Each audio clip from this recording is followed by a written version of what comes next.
Right, so we know what we're aiming for.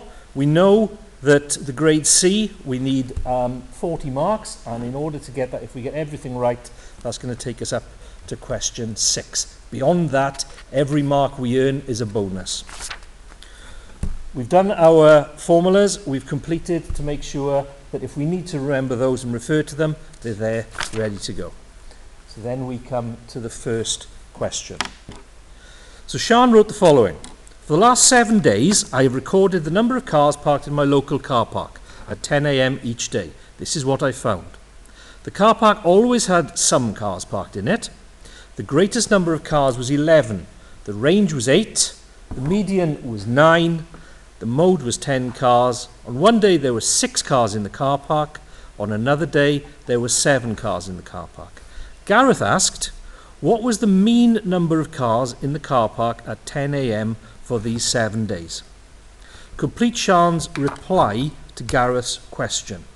So, what I need to do is that. So I've highlighted that in yellow. That's my question. If I get lost, I can just zoom back in on that and say, right, okay, that's what I'm trying to do. Right. So then my triggers. I'm looking at this and I'm seeing median, mode, range. This is an averages question. Okay? So in my head, I'm thinking averages. It's telling me that I've got 7 days that she's recorded the cars for, but it hasn't told me what they all are.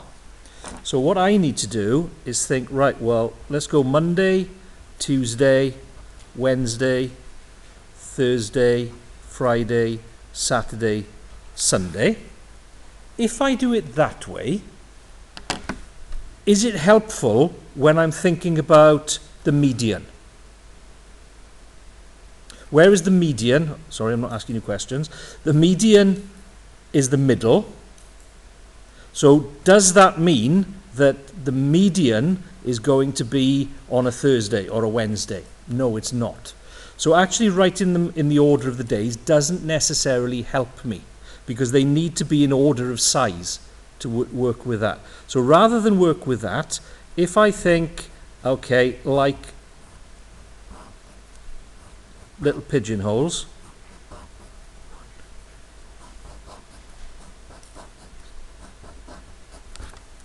I need to put numbers in those boxes. Right. So now I'm going to work through this information. The car park always had some cars parked in it. So that is telling me none of those boxes are going to have a 0. Okay, so I can tick that. I've clocked that. The greatest number of cars was 11. So if this is in order, I know that that card there is going to have an 11 in it. Tick that. Then I'm coming to range. Now, I know that the range is the biggest, take away the smallest. So if I know the biggest is 11, the difference between the 11 and the smallest has to be 8, which means this has to be 3, because 11 take away 3 is 8. Tick that box. The median was 9. The middle one is 9, so the middle one will be there, so that I've got the same number either side. The mode was 10. Mode is the most, so I've got to have more 10s than everything else, and they're going to fit in there because this is in order. And then on one day, there were 6 cars in the car park, and on another day, there were 7. So those are all all the data that she recorded, taken from the information that we've got. Now, have I answered the question? Well, I can easily come back to that now, because it's standing out to me. What was the mean number of cars? No, I haven't answered the question. I haven't worked that out. I know that the mean is the total divided by the count. I need to add them all up and then divide by however many there are, and there are 7 days. So the total is going to be 10, 20, 31, 40, 56. So the mean is 56 divided by 7 days, and 7/8 of 56, so the mean is 8. Okay? So how is that marked? There are 2 marks for the list. So if you just worked out the list of numbers, you're going to get half marks. But then if you move on without answering the question, you blow it.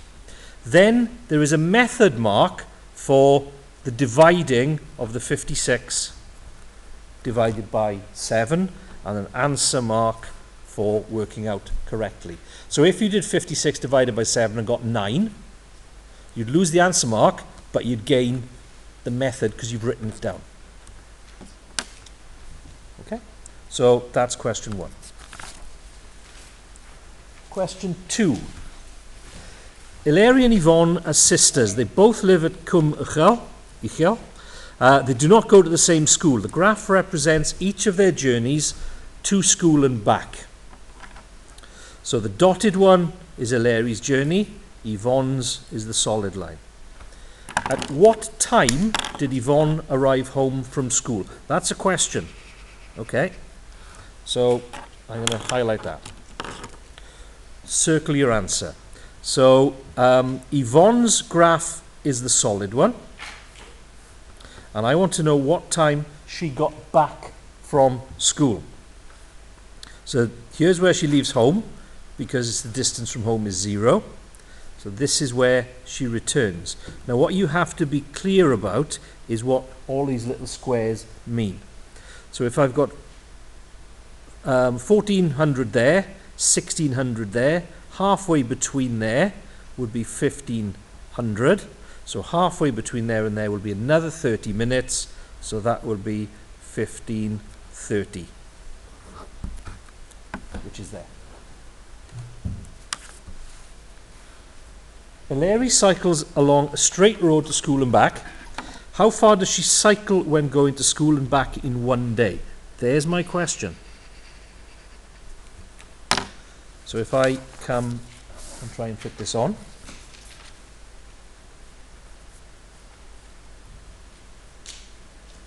Okay, so how far there and back again for Hilary? So Hilary is the dotted line. So it takes her 8 kilometers to get to school, and it's going to take her 8 kilometers to get home from school. So that's going to be 16 kilometers. And then we get to the first trapdoor question on the paper.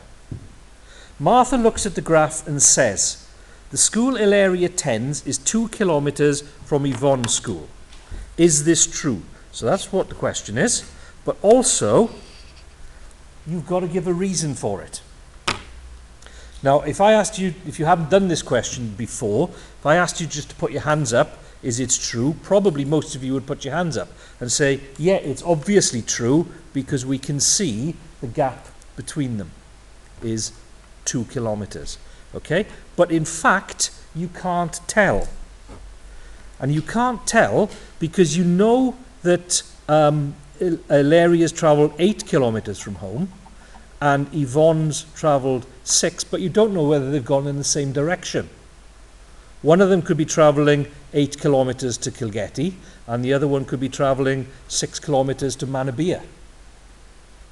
Okay? So as far as from home is concerned, they are 8 and 6, but from each other, they're not. So that's a really tricky question. Not many students pick that one up. Okay? So you should, the actual answer is you can't tell because you don't know if they went in the same direction, or words to that effect. Okay, so that was a tricky one to get right. 1 mark questions, so that's B1. I'm looking for that answer, nothing else will do. That's a B1, and that's an E1, because you're explaining. With a question like this on the exam, if you put a circle around something and then you think, oh, no, that's a mistake, make sure that it's clear when you circle another one which one you don't want to consider. If you just put a circle around the 2, even if one of them is right, you won't get any marks. Okay, so that's question 2. Question 3. This is the flag up here, that this is the OCW question. This is the one that you can get all the maths wrong and still get 2 marks if you've laid it out and tried to explain what you're doing in a sensible way. Now, there's a lot of information on this question.